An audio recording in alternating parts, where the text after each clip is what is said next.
Welcome back to the Wildboro podcast. And we have a very special episode today. This is the first ever interview on the Wildboro podcast, and I'm hoping this will be a new series that I'm calling Inside the Dome. And I am sitting here with Jared, who has been instrumental in helping me build these super Adobe domes. And we are sitting inside of a 13-foot dome that we finished back in January.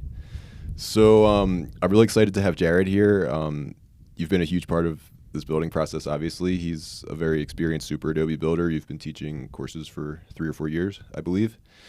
And we met at the Mojave Center, which is outside of Sierra Vista in Cochise County, back in the fall. And you've been coming out here and running these workshops. So thanks for coming on the show. Thanks for having me, Rich. Would you like to say anything about your background? Or Sure. Yeah. Yeah, absolutely. I guess, gosh, at what point am I too old to not go all the way back to college, you know? But anyway, finance degree in college, graduated University of Kentucky 2014 in Lexington. I grew up in Southwest Ohio, so I'm not, native really in too many ways to this area. But yeah, worked Fidelity Investments for 1.5 years, did a lot of time on the road during COVID, and found Super Adobe building and just natural building in general during that time. And really hooked on to, this structure, this idea that Nader Khalili and, the folks at CalEarth came up with. And just it doesn't get old the more I build them. So yeah, I've been doing that. Like you said, took a workshop with the Mojave Center March of 2021. I went to apprentice in the fall, and I've been working with them seasonally pretty much since early 2022, teaching workshops. So yeah, a little over 2 years now teaching. Not quite full time, obviously, but I don't think anybody can do this full time, but 9 to 5 every week. So yeah, that's a little bit about, just the background there.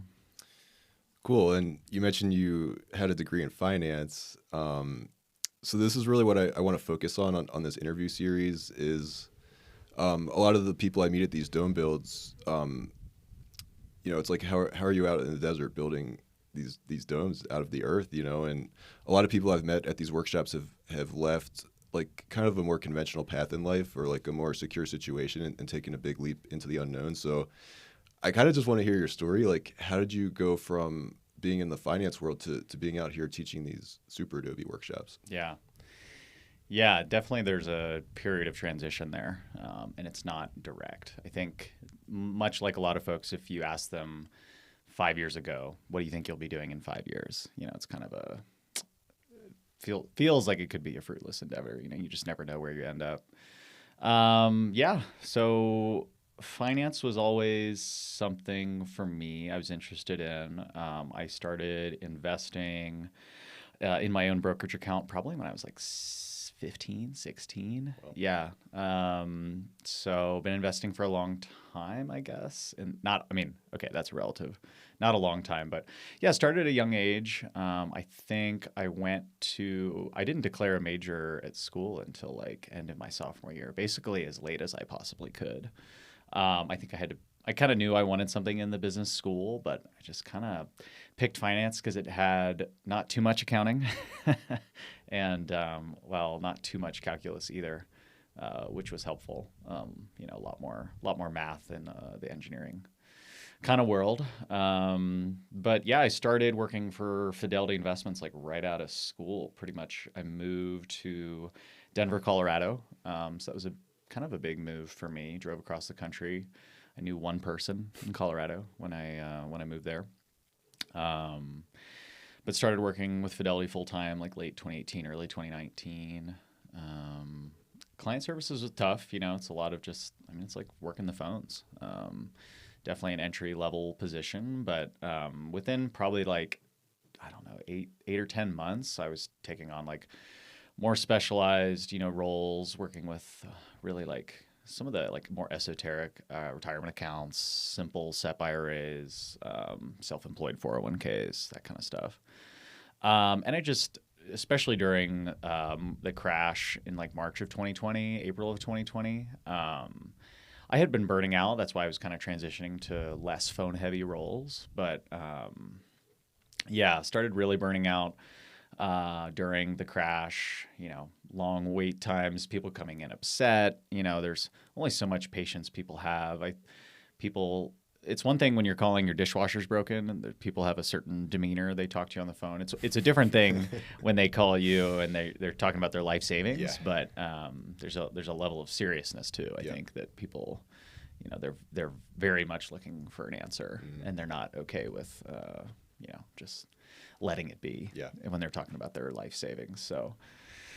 Yeah, those were tough months. We went full-time remote in like April, and that was, I think I'd mentioned it to you the other day. That was really the where I drew the line, was waking up and the first thing I see is my desktop set up right next to my bed. And, there's a lot of despair, I think, that came with that, with a job that I wasn't terribly, terribly invested in, personally. But yeah, so I think, gosh, there's a lot of different ways to go about this, but yeah, that transition. I think a big piece of it was setting myself up financially to take a lot of time off. It's hard, like when you're talking about breaking the mold or going off the beaten path, to do that without some sort of financial security. And that is, I feel like, a theme you see with folks that go off the beaten path, is there's an element of financial security that allows them to do that. And there's definitely some privilege there that you might be able to relate to as well with your experience. But I think I had mentioned it the other day. I was just like, watching these numbers grow in this like digital world, and just like, what is this all for? If I didn't see a path forward that was healthy, like in my life, or I'm like, here I am concerned with, trying to buy or own a home, and looking at like what that would cost physically. I think something really that I caught onto at that point in time, there was, gosh, I think he was like the president of Uruguay or something like that, Pepe or something. But he has these interviews on YouTube and stuff, and he always talked about quantifying the things like that you purchase, that you consume, in the amount of hours it takes for you to own those things, essentially, and how that math really makes you think a lot more about your purchases. And all those kind of things were like factoring into this, like, okay, if I'm trying to buy a house and it's X amount and I have to work for this amount, and like this is how much I'd end up paying in interest over those years. And it's like, there's got to be a better way to do all this. Like, my dad is very handy, so I was around him a lot at a young age, and he built a lot of the house that I grew up in, that we grew up in Centerville, Ohio. And it was kind of like anybody can do this, and you start Google searching and YouTubing, and like there's people doing all kinds of stuff all over the place. And yeah, I guess, I was reading Nassim Nicholas Taleb, Anti-Fragile, Black Swan, that kind of stuff. Okay. A lot of like the literature that came out after the financial crisis, and just, looking at, under the hood of the financial system, and just like seeing what's, for lack of a better phrase, kind of a house of cards, right? And we've talked about that a little bit in regards to cryptocurrency, Bitcoin specifically, and just, like kind of losing faith in the system, I guess, a little bit. Like, where are the adults? Like, we're asleep at the wheel here as a society, and all these kind of thoughts are swirling around. And so when I quit my job, it really just, accelerated my plans. I was always planning to travel, which is kind of why I was stacking away money. But COVID really accelerated those plans for me. My first trip that I did was down to Taos in New Mexico. Okay. I did just like a weekend tour. I was camping out on the Rio Grande, did that for like a long weekend. And I'll never forget, it definitely had kind of it's funny how people nudge you into certain decisions, but Meredith was at the front desk, and I was like, how can I get involved? I basically went there for the day, and she's like, go to Puerto Rico, take this workshop. It starts in August. Okay. It's 2 weeks long. You won't regret it. And it was literally like, that's how she laid it out, like that simple. I was like, okay. This was somebody who worked at Earthship Global, gotcha. yeah, at their at their visitor center. So I was like, she laid it out so plainly. So I kind of followed that path. Yeah, I bought a one-way ticket. Wow. I left, what was it, mid-August or something? We got on site. And I stayed, similar to other workshops. You pay up front, you do your 2 weeks, and then it's like, okay, if you want to stick around. So I ended up staying 3 months. Was this an Earthship workshop? Or? It is, on the west side of the island near Aguada. Okay. And for those of listeners who don't know what an Earthship is, can you give us a... Sure. Sorry. Earthship is, it's, you want to be specific, but it's also like trying to lay it out for people. I think it's a visual thing. It's definitely worth Googling if you're, on your phone or something. But Michael Reynolds developed this technique, I guess, if you will, this building style. I want to say like late 70s, 80s. There's a really good documentary called Garbage Warrior. I think a lot of people find their way into their ship sphere seeing that documentary. I want to say it's like mid 2000s or maybe 2008, something like that. But it's a design. It's like a design, style that incorporates a holistic approach to human habitats, essentially, right? So it's not just building with natural materials, but it's recycling rainwater, it's recycling human waste, it's growing food, all those kind of things wrapped up in one. So they've got like 6 pillars of design, and I'm probably not the leading,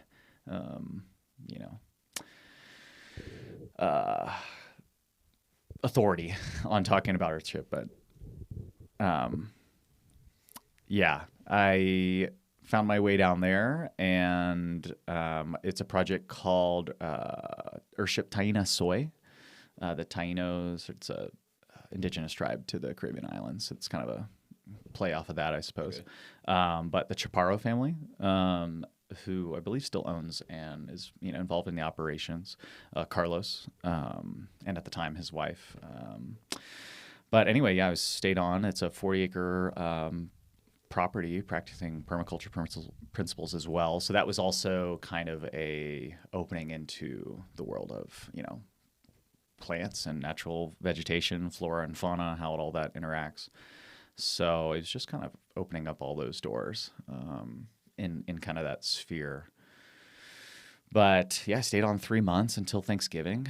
Just basically, it's funny. I went from sitting in a Caribbean creek with a machete in my hand, cutting banana flowers or, banana fruit off of the flowers, carrying them on my shoulder back to the house. And then within a week later, I'm sitting back at my home, the house I grew up in Ohio, just like eating dinner with my family. It's just very kind of like whipsaw. That was really interesting. But it's funny how we fall back into old habits and stuff too. Yeah. But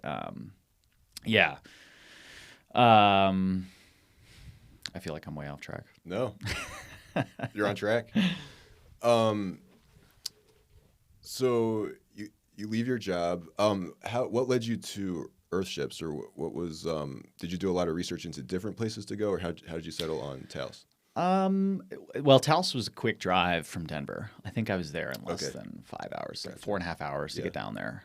It's a pretty beautiful drive too, if you ever get a chance to do it, especially if you take 285, you go inland a little bit. But I think it, during COVID, just, late night sessions on YouTube, just trying, it's almost like you're just like, you switch into like you're like looking for something. You're looking for answers. You feel like they're out there. And Earthship is one of those. It's like, wow, this is like taking a lot of the things that I am interested in and packaging it all together in a way that I think is really interesting. It's really powerful. And I think, in the natural building world, like typically like an Earthship will come up if you spend even just an hour, I think, of research. Yeah. Like it's pretty common, I think, to see those, at least online and stuff. There's a lot of content around Earthships. And also because they've been built everywhere. It's not like that's a super climate specific building style. Like they've built them so many different latitudes and longitudes all over the planet with, a whole host of different materials. So, And then I guess before we go farther along in the timeline, I wanted to ask you about your mindset as you're working, you're kind of getting burned out. And I guess was the main motivator to like build your house one day, or it sounds like construction was really the thing you were focusing in on? Well, I think, and this is something I've talked about recently, where it's like focusing more on your hierarchy of needs. Like we were talking about Maslow's hierarchy of needs, and looking around, and everyone's focused on self-actualization, but like, you know, your structures are crumbling around you. Your water isn't good to drink. The food that you're putting in your body isn't, you know, nourishing you. And that's, I think, more of the impetus where it's like, okay, I need to start from the very basics. Okay. Go all the way, you know, down to the core. What do I need? What's the, not minimum, but what do I need to survive? And Okay. not only to survive, but to thrive. And so that's, I think, what led me to construction. And I'm still in that, you know, like I feel like I'm still in that phase while also trying to focus on growing a garden at home. And, but yeah, it was just mostly a return to the basics, I think, for me. And I guess you were working remotely at that time, but it's like, what did your friends think? You know, or like what, your coworkers or your family? Like you said, you went from basically sitting in an office to like living, you know, out in the jungle with a machete or something. Yeah. What was that like for you, and what was the reaction of people around you, and you know, what led you to keep pursuing these ideas you were having? Yeah. I guess to answer the question backwards, you know, what kept me on the path essentially. I think there's something to do with like just conviction. I think it was like a deep conviction and a commitment to almost like self-healing. I had been dealing at the time with a lot of like digestive issues, and that's where like, you know, a lot of this I think stemmed from too, is just like, I was no longer 16 years old, and I grew up a competitive swimmer. So I was no longer, you know, if anybody's ever done any, you know, swimming competitively, it's like very demanding physically. And it's one of those things where you can be in great physical shape from swimming, and like a lot of the other things, you know, in your life can kind of cancel each other out. Like you can kind of eat like crap on some level, right? And when I stopped, you know, swimming so much competitively, it's like some of those, you know, habits were catching up with me. So yeah, mostly it was, I feel like, a journey of self-healing, not just physically, but spiritually too. Just like being kind of disaffected, or just, you know, like I said, kind of, you know, disillusioned with everything, the way that like my life and the society around me was structured. It was just so many of those, and there's just a deep conviction to like search for something else. And as soon as you start finding places or people that are doing things differently, you have to tell yourself there's more out there. And it was like one of those things where it's like, I'm going to put myself on this journey. I have to be willing to like completely bankrupt myself, you know, essentially to find peace, inner peace, you know. And it was like that level of conviction, I think, really just kept me on track through the whole thing. And certainly like family, I mean, like my immediate family was kind of like, you know, what are you doing, right? On some level. But at the same time,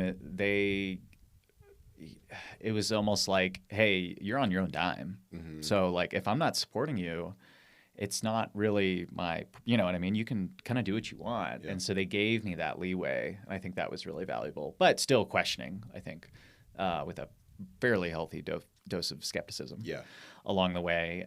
Extended family just didn't really understand, I think, for the most part, because you see them more sparingly, especially during COVID. I mean, look at how long we went without seeing extended members of family and stuff, especially with myself moving further west and the majority of my family still being based kind of in the Great Lakes area. You know, just like, so, you know, the question is, so what do they do with the mud huts, right? That's like this kind of thing I would get made into a bumper sticker if I could, probably, someday. What do they do with the mud huts? You know, just like a complete, doesn't fit into their framework, right? Like what you're doing. And they just don't know how to place it, essentially. Like it's a whole new, I suppose if you're a generation older and you grew up and you made X, Y, and Z decisions like everyone else around you, and they ended up successful, then why would you change that math? Yeah. That was kind of my dad's attitude, or my mom and dad's attitude is like, hey, we did this, we went to school, we got the job, we got the wife, the kid, like we made these decisions, we've been successful. Why would you not follow? I think there was an element of that, oftentimes unsaid, but I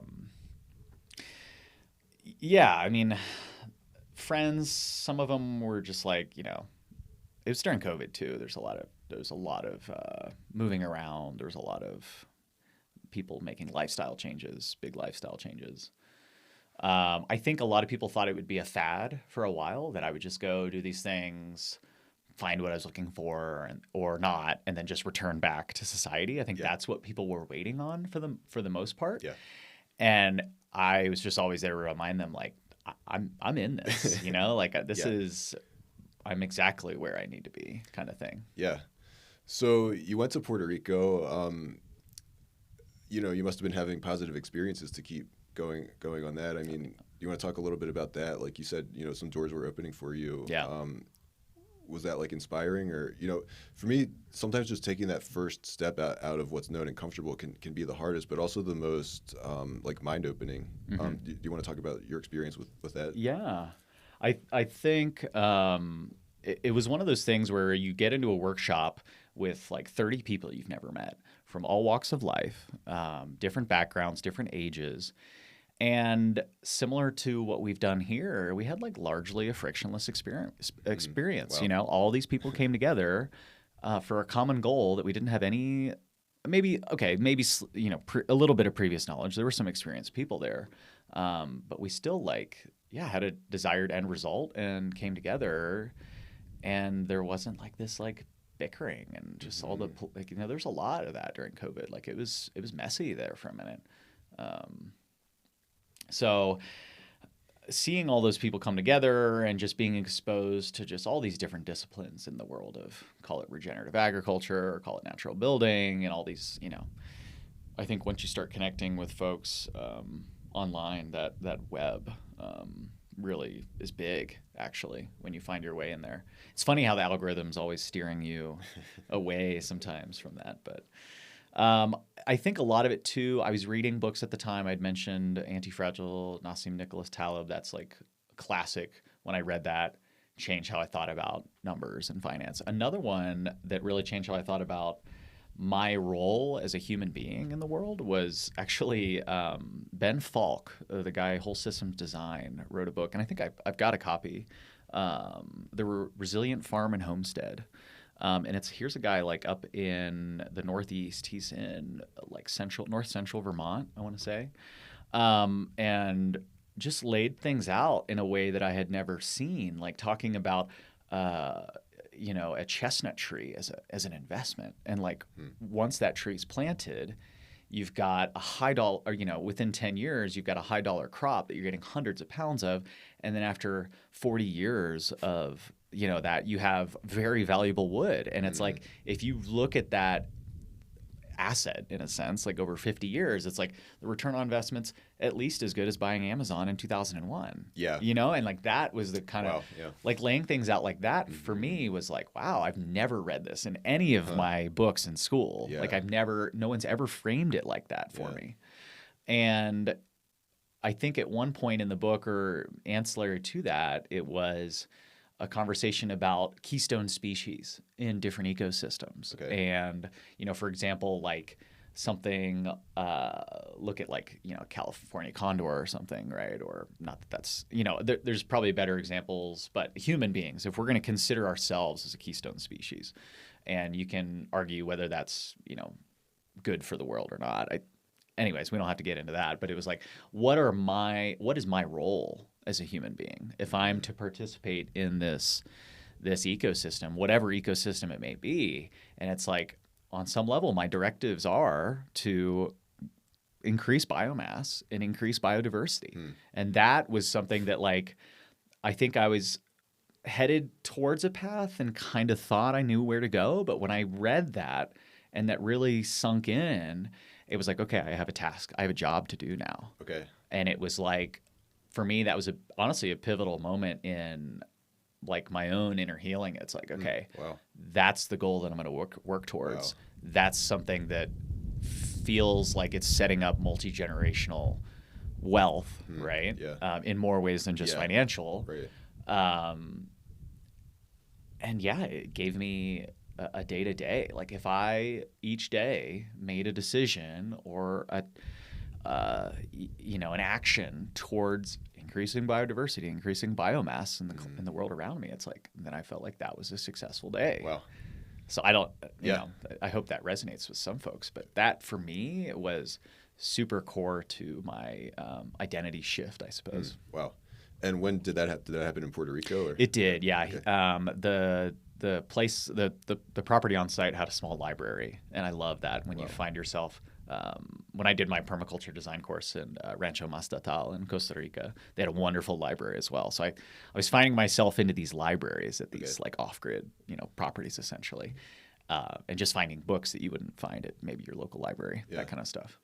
But yeah, that was something I read in 2021. Yeah. Wow. So it sounds like you really just found your calling or a very clear direction that you wanted to keep following. So where did that take you after Puerto Rico? So I actually I blew my eardrum when I was in Puerto Rico, and that was tough because it was an injury that wasn't external; it was an internal injury, and I wasn't able to fly for like 3 months. I had to get my it's called what's it called? Where they take a piece of your cartilage and they graft it over your eardrum. Whoa. Yeah, it's called something plasty. The name's escaping me. It'll come to me in like 3 hours. But so I wasn't able to fly for like 3 months, and here I am like looking for. They were doing another workshop, and I was like looking for how can I get on a boat to Puerto Rico? You know what I mean? Which is like next to impossible. It's actually really ironic with all these cargo ships, coasting around. There's like hardly any that will take passengers, unfortunately. So I was kind of stuck in Ohio. In Ohio, okay. Yeah, and I was looking for how I could continue to get involved. And in the natural building world, like I really got hooked on that, and I wanted to do super adobe specifically. I read a book on my buddy Ralphie's coffee table when I was in, I think he's in Cabrillo Diaz. No, I forget where he was living at the time. Anyway, I saw it on his coffee table, basically skimmed through the whole thing in a night. I mean, this was probably a week or two before I was supposed to leave, I think. And yeah, I knew I wanted to do that, but I knew I could no longer fly. So I had to find something in the States that I could drive to try to work on while I was essentially, still kind of healing a little bit. And CalEarth wasn't hosting workshops. I was aware of CalEarth at the time, but the Mojave Center popped up. Actually, originally I found them on Workaway. Nicolette was running her volunteer program pretty much solely through Workaway there for a while. But I very quickly found their website, signed up for a workshop like that same day. Wow. I think she told me I was like the very first sign up as soon as it got posted. But yeah, that led me after a couple months to head out west. I can't remember when I went back and forth to Denver. I was kind of, starting that. I was very much transient, living out of my car, keeping stuff in my parents' basement, essentially. They were making their own move to Colorado, ironically, as soon as I left, kind of. Wow.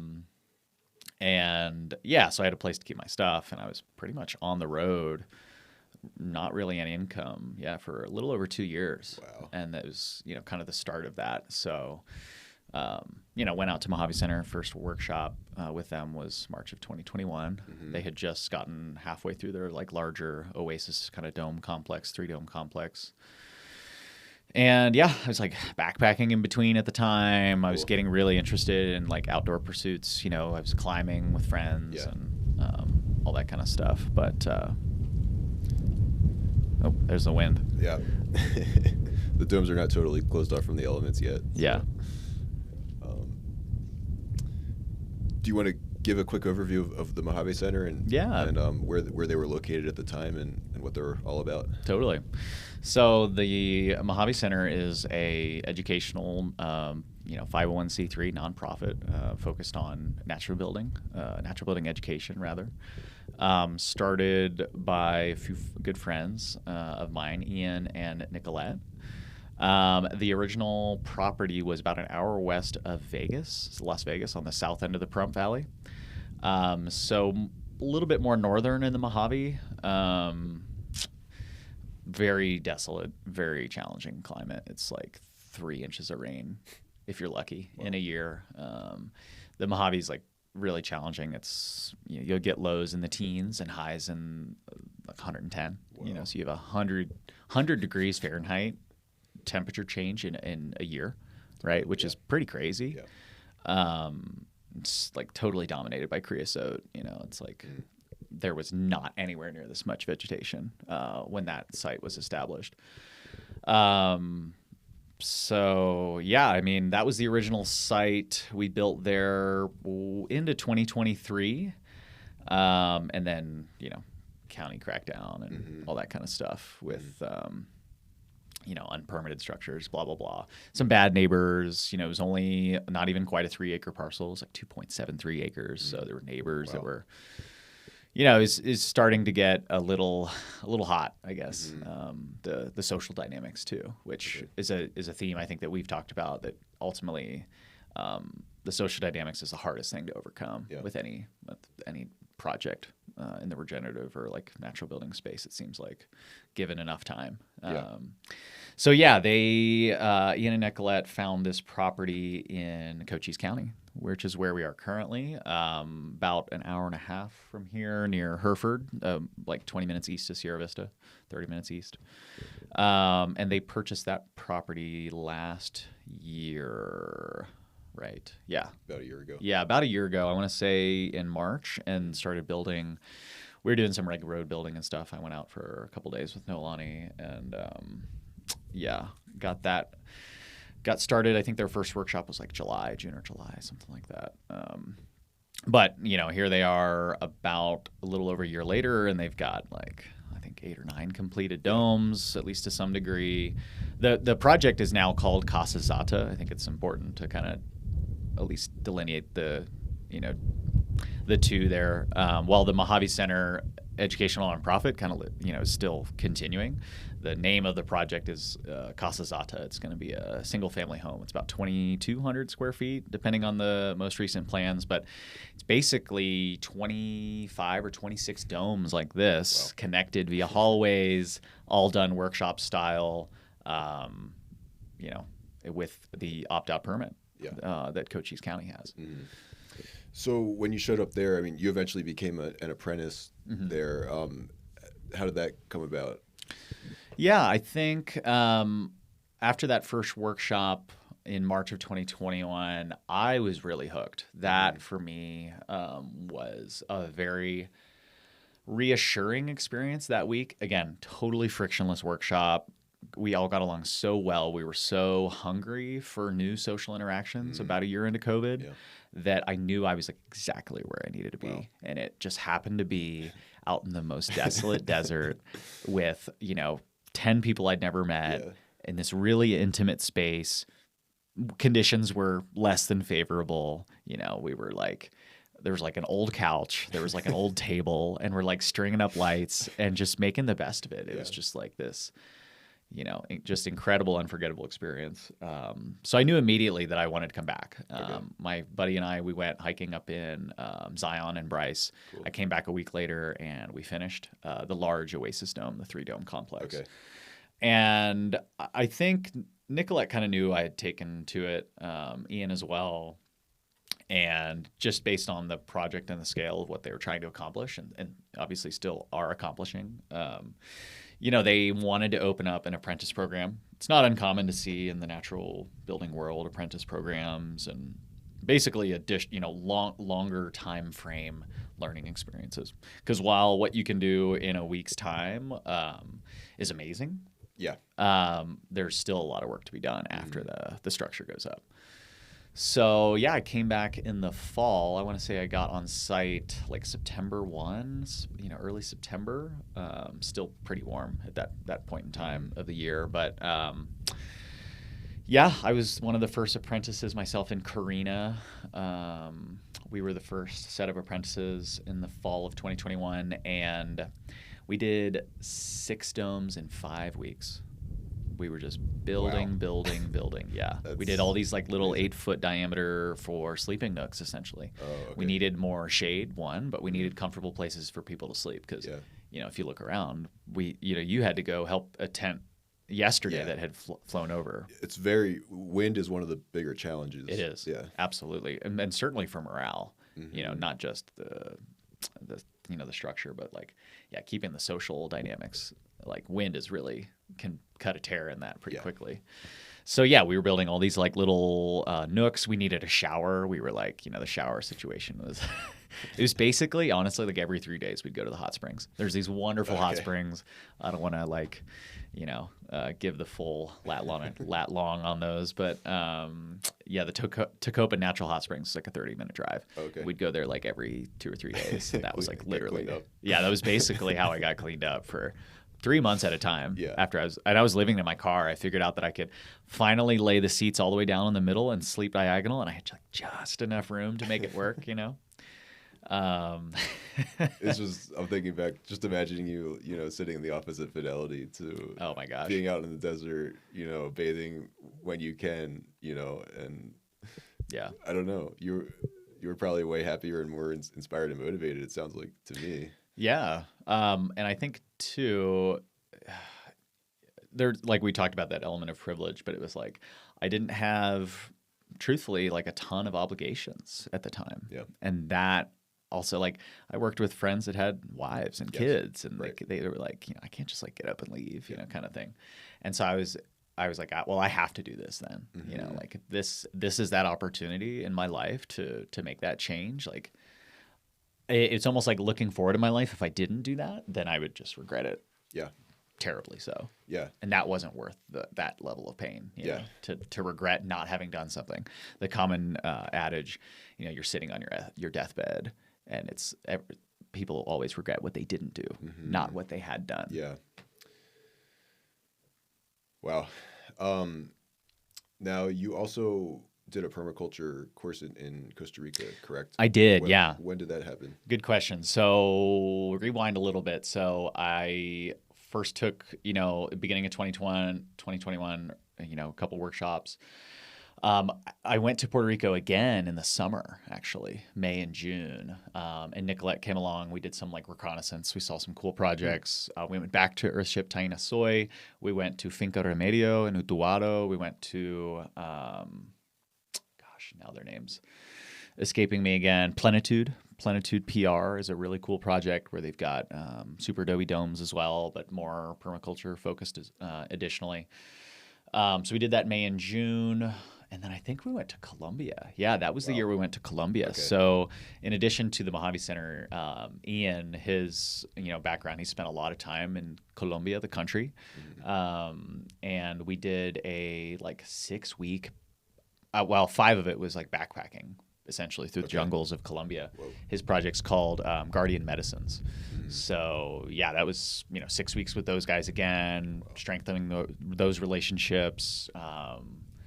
Working with an indigenous tribe, trying to put in compost toilets and doing a little bit of natural building. We helped them build a traditional like thatched structure, essentially, which is really cool. It's the in the Sierra Nevadas of Colombia. So there's like a really cool stretch that goes from the coast to, I want to say it's like 19,000 feet in a stretch of like 30 kilometers or so. Maybe it's 30 miles. I'd have to go look at it again. So it's this crazy like biodiverse landscape, and there's a lot of just truthfully like a lot of like history in these areas. And yeah, we got to work with now, the name of the tribe is escaping me too. It'll come to me. But yeah, so that was in the summer, and then in the fall, back to the Mojave Center. So we had kind of made a lot of connections over the summer, and just like reinvigorated to continue the mission. And I can't quite remember what your original question was. The permaculture. Oh, course that yes. you took. Okay. So November of 21. So that's how. So I was kind of working on those projects during the year, and then once we finished up the fall session at the Mojave Center, I took off for Costa Rica. Did that for 4 weeks. Was the main goal to get the permaculture certification? It was, yeah. I structured my trip around that, Mm-hmm. and then I gave myself 2.5 weeks to do additional travel Cool. beyond that. So it was kind of like just classic textbook backpacking and having a wonderful experience, staying in hostels, and Okay. a lot of the stuff that I had like enjoyed briefly that maybe I didn't have enough time to. Like I did a trip to Hawaii in 2019 just before COVID and all that. And that was like, again, like quintessential, like just showing up $50 a night and you're just like making it work. Yeah. Somebody's renting a car, you're driving around to different places, just like wherever the wind, And so did that in Costa Rica, had an amazing time. Wow. But yeah, I really structured around that permaculture design course at Rancho Mastatal, which there's a little bit of connection. I had taken a workshop with Canelo Project, and they have an affiliation. Canelo Project's just over the next county line there in Santa Cruz County. Mm-hmm. Also a wonderful natural building organization they've been doing for a long time. So there was a connection there, and I just had a lot of good feedback. They have a big social presence as well. I think I'd seen them on Instagram, or they'd been recommended to me. So I really at the time was wanting to see more projects that were more mature. I've been working with Nicolette and Ian on this, fledgling kind of thing, and I wanted to see, okay, like what were the projects that were more mature, and how were they successful? How did they bridge that gap, and not fall apart like it seems like a lot of projects do. Yeah. So yeah, that led me there, and I had a really distinct conversation with one of the instructors there. She actually came in. She wasn't one of our main instructors like Tim and Robin, but she was a local that came in and did, I think, a few lessons one of the days. And I really had this question of like, where do I establish my life? Where do I establish this project? If I want to take on a project, where do I go? Like I knew that just another white guy showing up in Costa Rica and trying to change the world is like a little bit of a cliche, of course. And, I had this this conversation. I forget her name. I apologize. But she told me like, yeah, basically the things that I was kind of saying out loud, like that I just said there. It's like, yeah, there's so many people coming here to do this, but what the world really needs is to people, you're from the States. Like there's still some of the best soils are still in the States. They're eroding right as we speak right now, like that's where you can be the most effective is to go home and try to change the system from the inside out rather than I feel like there's this, push to go to a place that just doesn't have the rules or, or has a different culture. It's like try to return home and change the culture kind of thing. And that was the battle that I was really wrestling with. Yeah. And yeah, so it's one of those things, my best feedback for permaculture design courses is just take one in the climate or the eco region that you're considering doing a project. So for me, that was like maybe some of the best advice I'd heard, during the whole thing was like return home. And, obviously some of the principles you learned here, the principles hold up, but some of the context was different. So it was like, okay, like if that's where the mission goes, that's where the mission goes kind of thing. So yeah, I've pretty much been just focusing on the Southwest since then. Wow. I don't know if you have another question. Yeah, I just think it's cool that you kept putting yourself out there and you keep getting these like guidance occasionally. Like the first person at the in Taos helped lead you to one place, and then going to Costa Rica helped give you kind of more clarity or guidance on what to do after that. Yeah, and I just think that's really awesome. You kind of put yourself into the unknown, and you're getting a lot of clarity and direction out of that. Yeah. So to me, that's now you're on this path, and I'm just seeing you accomplish so many great things, and I think with your background, I just think like with your goal of increasing biomass and all this stuff, like, I think you're getting all these really priceless experiences and insights that are going to really help you accomplish great things with your life, I think. So I guess that kind of brings us pretty close to the present day. So you've basically you ended up, you're not an apprentice with the Mojave Center anymore. I guess you're one of their instructors. Yep. And you've been doing that for a few years at this point. Um, I guess is there anything else you wanted to share? I was going to kind of ask you where you're at. Where do you think this journey is gonna lead you? I guess it's kind of unknown, but I don't know. What do you see this leading to for you? Yeah. I think for me, sorry. One of the things that was, I think, perhaps the most frustrating about getting into the space, being, whatever the space is, natural building, the off the beaten path, right? If, for lack of a better, this whole framework of like living differently than suburban society. The part that I found frustrating was just like the dominant economic model just would not. It seems like it's able to stomp out every possible way to do things differently, and the dominant economic model was so difficult to work with because there's so much bureaucracy keeping you from doing certain things.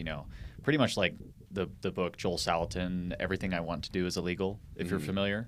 No. He's like this farmer in like, I want to say he's out east somewhere, but it was like, all he wanted to do was like raise chickens, slaughter them, and sell them at like farmers markets. And like the levels of bureaucracy to keep him from point A to point B was just like suffocating. And so I wanted to see projects that could thrive in this dominant economic model. And I think there's this like inclination everyone has to like start a nonprofit because, this type of work can't possibly make a profit, or this type of work can't possibly, be a full-time job, and that was one of those things. I want people to be able to come into this space and like make a living. There's so many people that I think come in and they find something they're really passionate about, but they just can't find a way to like make ends meet. And then they have to go take a job that they don't want to do again and try to save up money to go back out. And I kind of had to do that as well. I was on the road for, like I said, over 2 years, no income. And I was like looking for a home. I was tired of like, kind of sleeping in my car and dirt bagging's great, but you gotta like have some stability, I think, too. Like I really want to just like grow a garden. Yeah. Like I was just like, I need to like get into homemaking again, kind of thing. And so I moved to California. Let's see, what was that? June of 23, and I quickly found out how expensive it is to not only move and live in California, but also like get furniture and like fill your house and like set yourself up to make a home. Like that's not cheap. So I had to like dip back into society and take that job in private equity and like, make a little bit of money. So that was in 2023? 2023 into 2024. I took, I think I was there almost a year before I got back above a sufficient level of savings, and then I kind of had to walk away. But to answer your question, I guess it was mostly like, how can I make a business around this? So like, where is this headed for me? It's like taking all these experiences and doing like we've done here. It's like, you've got a pretty bomber structure. And I was able to be compensated as an instructor, as a builder, but can I take what I've learned, outside of natural building, like growing food, and I do rainwater harvesting at, the duplex that I rent right now in Dana Point. So it's like, how do I piece all those together into like a holistic, design company or LLC? You know what I mean? Like that's, if you were to ask me like, what am I going to do 5 years from now? It's like basically what I'm doing, but hopefully, getting paid to do it as well. Right. Yeah. So that's kind of where it's headed. Is like, if I can focus on, I feel like rainwater harvesting, ecosystem design and natural building. It's like, that's a trifecta that's kind of at the base of that pyramid, that Maslow's hierarchy of needs. Right. And then from there, it's like, now we're having these experiences, these workshops, there's self-actualization going on. It's like you're just stacking bricks on that pyramid. I want to build a pyramid. Let's do it. So I guess that's kind of where I think it's headed, Yeah. given all the experience of the last 5 Yeah. years or so. Well, I'm just really excited to see. I guess looking back on your journey, I mean, imagine if you had never taken that leap into the unknown. Like, I don't know. Do you just want to reflect on it a little bit? I mean, do you ever Yeah. think back, like, what if I just stayed at Fidelity and like, I don't know. Yeah, just talk about you've had this amazing, incredible thing, and it seems like it's given you a lot of direction. Mm-hmm. I think, yeah, I try not to think about what if I had never done anything. I don't think I've ever actually, until you brought it up right now. It kind of goes back to that conviction. But I think I'd mentioned this to you previously. I would have people come out of the woodwork after I was like a year or two into this, and they saw that it wasn't just a trend. He wasn't just going out into the jungle for like a week or two and then coming back. It was like, he's like still out there, like we haven't heard from him. Like, has anybody checked in with Jared, But people would, friends of mine from previously, like when I lived in Ohio, would be like, they'd come and they'd say to me in confidence, like, I wish I could do what you're doing. Mm-hmm. They'd say these like little things and hint at these, like, oh, that's so cool. I wish I could do that. Yeah. And that was perhaps one of the most frustrating things that I would talk to people about. It's like, no, you can do this. Yeah. Like I'm here to show you that you can do this Yeah. too. I'm not that special on some level. It's like, go do it. Yeah. If anything you take from this is, like he's doing this, and I like, if you're taking that I can do this and you can't, like, that's the wrong impression. That's not the impression I want you to have. Yeah. Like, go do it. Yeah. Go have that conviction. Yeah. Maybe you don't have as much money, but there's ways to still find yourself on the path without like going full on. Mm-hmm. Like, it's just baby steps, toe at a time, Yeah. Inching your way into the water, if you will. Mm-hmm. So I think that's like, the best reflection is just, keep searching, I guess. Yeah. If you're, the things in your life if you're not finding them and you're not finding peace doing those things, like, keep looking. Yeah. There's so much out there. It's a big world. Yes. Yeah. Very Definitely. big world. Yeah. Well, I'm glad that you jumped into that, and I'm glad that we're sitting here I am too. having this conversation. And that's like a perfect segue. I mean, that's kind of the highest goal of you sharing your story is to show people that, it's possible, and how you did that, how you took all those steps, and that it's going to look a little different for everyone. But Yeah. I just think that that's the big shift we need to make.